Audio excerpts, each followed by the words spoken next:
looking at your tour schedule, and I'm exhausted just looking at all these dates. How do you do So it? am I. So am I. Right.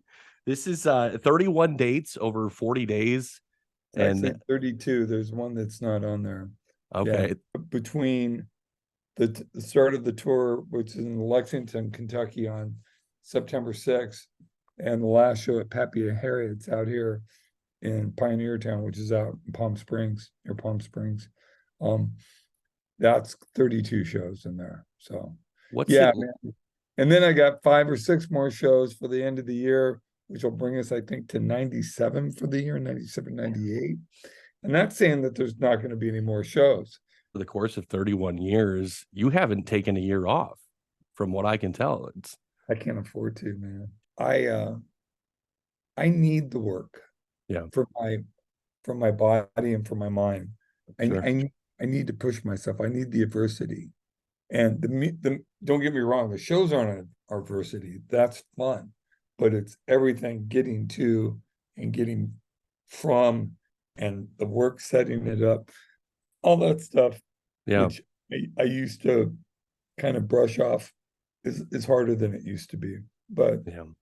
I'm 61. I got MS. What are you gonna do?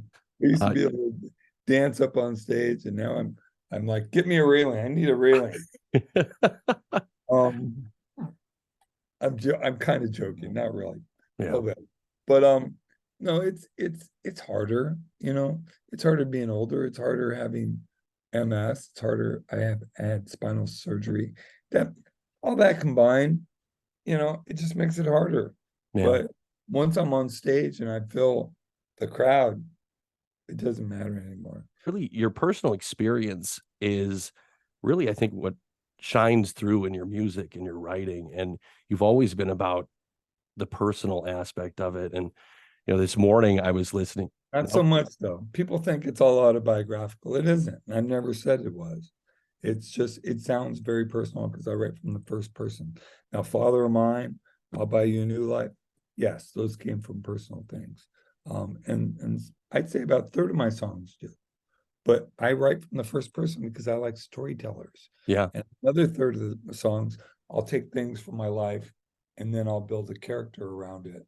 And so it'll be kind of an amalgam, if you will. And then there's another third of my songs. I just write, man. I just creative, like I just go.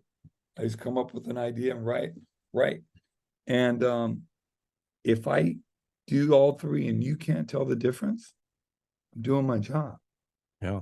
Tell me all the time, oh, you're always whining about your dad. And I go, I'm always whining about my dad. Really? I wrote one song.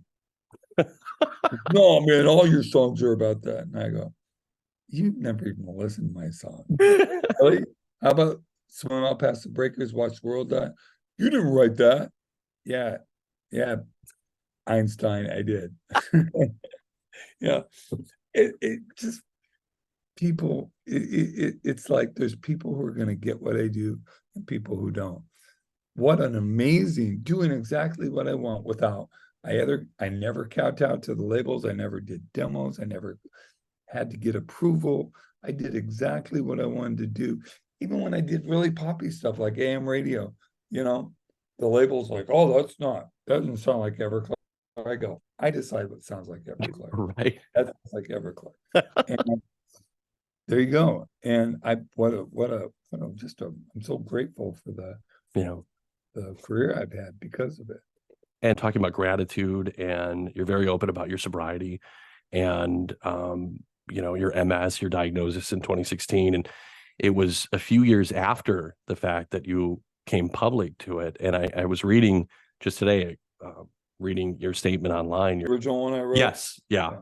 And it was so interesting how you pointed out you wanted to address the people that were questioning your sobriety. And, Yeah, there was some of those. you know, Especially Portland, where I used to live. right. Yeah, just people want to talk smack, it just is what it is. And I've got a shirt that someone gave me, a fan gave me that says, I'm not drunk, I have MS. So shut up. As your diagnosis, have you felt like that has been a challenge to your sobriety? Wow, that's a good question.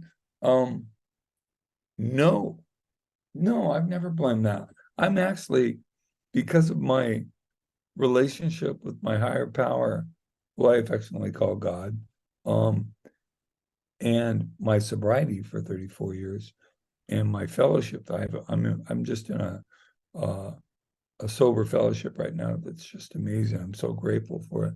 Um, I'm grateful for my MS. It makes me work harder. It makes me try harder. I can't phone things in. I can't phone it in. I can't sleepwalk my way through stuff.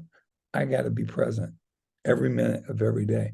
It's hard. It's draining, but I'm grateful for it because it could be worse. Don't ever say things can't be any worse because the universe or God or whatever will say, challenge accepted. Exactly.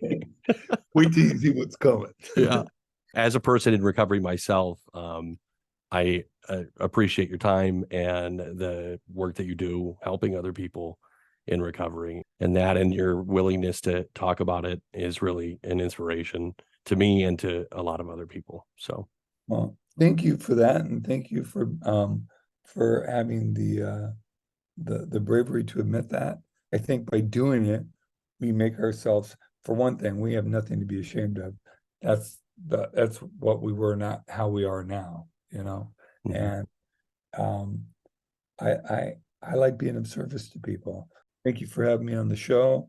I hope you can make it out to the show at the House of Blues. That's gonna rock. Yeah, it's a As great always, venue. it's a It's a great great venue. venue. Yeah. It's a great town. I love Cleveland.